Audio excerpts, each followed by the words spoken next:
So nagkla-clarify ko ang ginagawa namin. Sabi niya, therapy sila pero hindi agad opera. Pag ACL injury, ayun doon palang operahan. Yun ang sinasabi niya. May sumagot, risky kasi sa osteoarthritis kapag di na operahan. Risky sa osteoarthritis kapag hindi na operahan? Paano mo nasabi? Sige nga. Porky may problema sa tuhod, may pain sa tuhod, opera agad. Porky nahirapan lumakad, opera agad. What made you think na after mo operahan, hindi ka na magkaka-osteoarthritis? What made you think na makakalakad ka pa after ng operation mo? Alam mo ba na nagkakamali ang tao? Doktor, tao lang naman eh. Nagkakamali naman, di ba? Ang dami ko kayo nakita mga failed surgery. After ng knee surgery nila o back surgery nila, masakit pa rin, buwabagsak pa rin sa klinik ko. What made you think na magiging okay ka after ng surgery? Alam mo ba na magpipirma kayo ng waiver bago kayo surgery just in case may mangyari sa inyo? Hindi nila kayo cargo?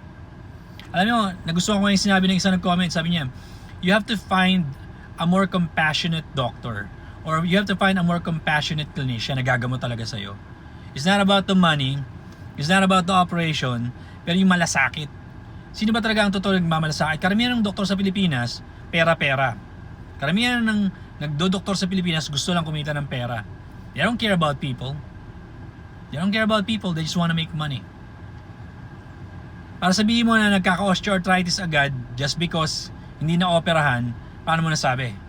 So maling-mali ito, no? Mukhang na brainwash ka ng doktor, no?